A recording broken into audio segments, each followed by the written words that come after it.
CCA की और videos देखने के लिए सब्सक्राइब करें और बेल आइकॉन को दबाएं। बहुजन समाज में जन्मे सभी संतों, गुरुओं और महान पुरुषों को नमन करता हूं। असली सवाल यही से शुरू होता है, क्या ये बजट देश के गरीब, पिछड़े, दलित, आदिवासी, ओबीसी, अल्पसंख्यक और वंचित वर्गों की वास्तविक जरूरतों को समझता है, नहीं समझता है? सभापति जी, आज देश की सबसे बड़ी संकट बेरोजगारी। हर साल लगभग 1 करोड़ युवा रोजगार बाजार में आते हैं, लेकिन अस्थायी। सरकार सो स्मार्ट सिटी की बात कर रही थी, लेकिन आज भी भारत में सफाई कर्मचारी, संविदा कर्मी गटर में उतरता है सर। और मैं सरकार से पूछना चाहता हूं, चांद पर पहुंच गए, लेकिन अपने भाइयों की सुरक्षा और तकनीकी मशीनें उनको क्यों नहीं उपलब्ध करा पाए? और गैस सिलेंडर सर, जब चुनाव आता है तो सब जगह 500 का, और चुनाव के बाद सर 1000 रुपए का। ये मजाक उड़ता है सर गरीबों का। 1 रुपए लीज पे पूंजीपतियों को जमीन दी जाती है। क्या ऐसी कोई योजना गरीबों के लिए भी आएगी, SC ST OBC माइनॉरिटी के लिए, कि उनको भी जमीन मिल जाए? अहिल्याबाई होलकर जी की देखिए आप, मूर्ति तोड़ दी गई और बाबा साहब का पोस्टर जला रहे हैं सर मध्य प्रदेश में। सरकार ध्यान नहीं दे रही। आप अपनी मांग सर, हाँ मांग रख रहा हूँ सर। ऑलरेडी एक और प्रधानमंत्री आवास योजना का दावा है, और उत्तराखंड के नैनीताल में, हल्द्वानी में गरीब परिवारों को बेघर करने के लिए मकान तोड़े जा रहे हैं सर। लोकतंत्र की ताकत सवाल पूछने में है और संसद की गरिमा कमजोरी की आवाज उठाने में। मैं सर अंत में कहना चाहता हूं, SC ST OBC पे अन्याय कब रुकेगा? श्री कल्याण, श्री चंद्रशेखर जी।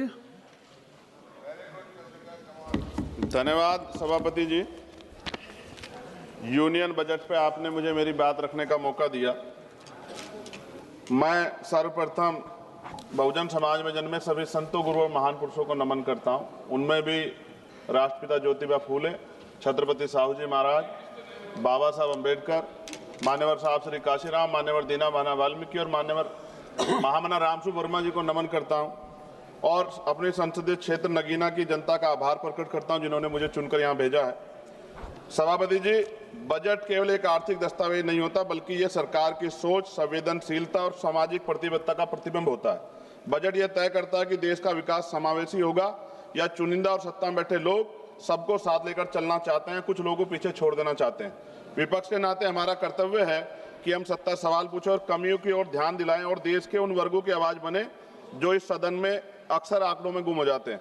लेकिन माननीय अध्यक्ष महोदय, असली सवाल यही से शुरू होता है, क्या ये बजट देश के गरीब, पिछड़े, दलित, आदिवासी, ओबीसी, अल्पसंख्यक और वंचित वर्गों की वास्तविक जरूरतों को समझता है, नहीं समझता है? मान्यवर, इस बजट में आर्थिक विकास की बातें अधिक हैं, लेकिन सामाजिक न्याय की आत्मा कमजोर। माननीय अध्यक्ष जी, सभापति जी, आज देश की सबसे बड़ी संकट बेरोजगारी। हर साल लगभग 1 करोड़ युवा रोजगार बाजार में आते हैं, लेकिन अस्थायी और सम्मानजनक नौकरियां और संपादन पैदा नहीं हो रही। इस बजट में स्किलिंग की बात की गई है, लेकिन स्किलिंग के बाद जॉब की गारंटी नहीं है। विशेष रूप से SC ST और OBC समुदाय के युवाओं के लिए कोई अलग से लक्षित रोजगार योजना नहीं दिखाई देती है।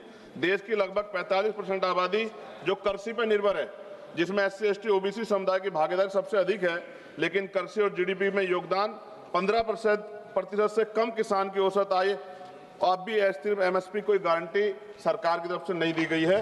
सभापति जी, महंगाई का सबसे बड़ा असर गरीब, दलित, आदिवासी और पिछड़े वर्ग को पड़ता है।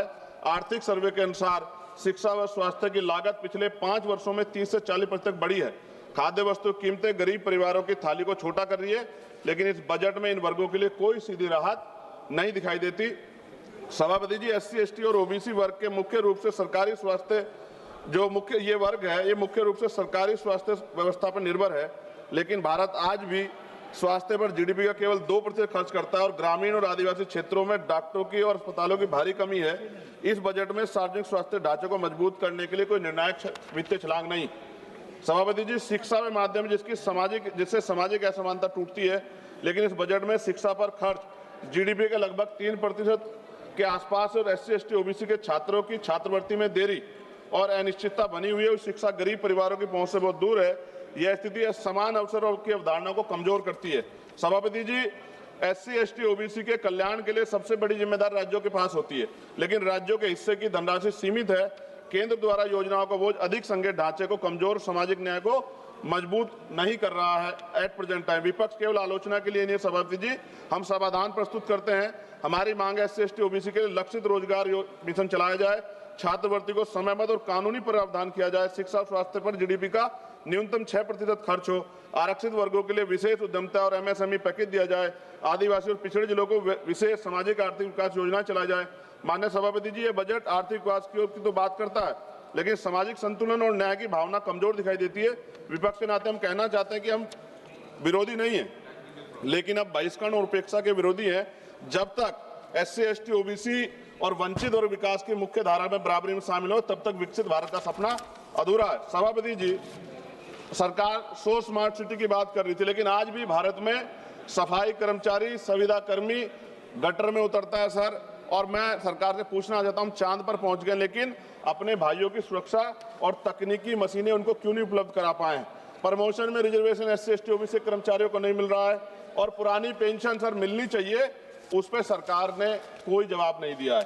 सभापति जी, बिजली के दाम उत्तर प्रदेश में देश की अपेक्षा, खत्म करूंगा सर, राष्ट्रपति भाषण पे भी आप देख रहे हैं मौका नहीं मिला, 12 दिन बाद मौका मिला, तो जल्दी खत्म करो ना, कुछ मांगे तो अन्य राज्यों की तुलना में सर हमारे यहाँ यूपी में ज्यादा है, जिसमें किसान, बुनकर, छोटे उद्योग और आम उपभोक्ता प्रभावित होते हैं। और गैस सिलेंडर सर जब चुनाव आता है तो सब जगह 500 का, और चुनाव के बाद सर 1000 रुपए का, ये मजाक उड़ता है सर गरीबों का। सभापति जी, 1 रुपए लीज पे पूंजीपतियों को जमीन दी जाती है, क्या ऐसी कोई योजना गरीबों के लिए भी आएगी, SC, ST, OBC माइनॉरिटी के लिए, कि उनको भी जमीन मिल जाए? साथ साथ सरकार दिवाली, धार्मिक, तमाम जो धार्मिक आयोजन है सर, उन पे बजट देती है, लेकिन SC, ST, OBC के जो महापुरुष हैं सर, जैसे बुद्ध पूर्णिमा कार्यक्रम होता है, रविदास जयंती जी का कार्यक्रम होता है, अम्बेडकर जयंती का, फूले जयंती का, पेरियार जयंती का, बिरसा मुंडा जयंती का, इन तमाम उस पर तो कोई बजट नहीं आता सर। और BT एक्ट सर, बोध गया सौंपा जाना चाहिए बौद्धों को सर, बहुत दिन से उनका आंदोलन चल रहा है, कल से आंदोलन हो रहा है सर। और अहिल्याबाई होलकर जी की देखिए आप, मूर्ति तोड़ दी गई, और बाबा साहब का पोस्टर जला रहे हैं सर मध्य प्रदेश में, सरकार ध्यान नहीं दे रही। आप अपनी मांग सर, हाँ मांग रख रहा हूँ सर ऑलरेडी। एक और प्रधानमंत्री आवास योजना का दावा है, और उत्तराखंड के नैनीताल में, हल्द्वानी में गरीब परिवारों को बेघर करने के लिए मकान तोड़े जा रहे हैं सर। कृपया पंजाब में जो बाढ़ आई थी सर, 1 मिनट दीजिए सर, 1 मिनट दीजिए। पंजाब में जो बाढ़ आई थी उनके लिए कोई विशेष योजना नहीं है, और जातिगत जनगणना में जो सर OBC का कॉलम नहीं जोड़ा सर। मेरे लोकसभा क्षेत्र नगीना में हस्त निर्मित पेंटिंग ब्रुश कुटीर उद्योग, यह उद्योग पूरी तरह से हाथ से चलता है, दशकों तक कर मुक्त रहा, करीब 50% स्थानीय आबादी आजीविका इसी पे निर्भर है, 18% टैक्स लगा रखा। मेरी मांग है उसको 5% किया जाए सर। 2-3 मांगे सर, इनको उठा दो। काफी मांगे आपने कर दी सर, काफी मांगे कर दी। रेलवे कनेक्टिविटी का विस्तार सर हमारे नगीना लोकसभा क्षेत्र में किया जाए। राष्ट्रीय और राज्य मार्गों सर, ग्रामीण क्षेत्रों में सड़कों की हालत बड़ी खराब है। जिला अस्पताल सर, वहाँ IIT, IIM और एयरपोर्ट बने, इसकी मांग हमने पिछली बार भी उठाई थी सर। अंत में लघु उद्योग सर, MSME का कोई प्रोजेक्ट जो है, ऐसा लगता है जैसे हम विपक्ष के लोग हैं तो हमारे लिए कोई योजना हमारे क्षेत्रों के लिए नहीं होगी सर। सबका साथ, और सबका कौशल विकास सर, युवाओं के लिए आधुनिक स्किल डेवलपमेंट सेंटर स्थापित किया जाए मेरे क्षेत्र में। लोकतंत्र की ताकत सवाल पूछने में है, और संसद की गरिमा कमजोरी की आवाज उठाने में। मैं सर अंत में कहना चाहता हूं, SC, ST, OBC पे अन्याय कब रुकेगा? श्री कल्याण बनर्जी Sir, हो गई। the union budget of 2026-27 इस QR कोड पर स्कैन करें और CCA के दोस्त बनें।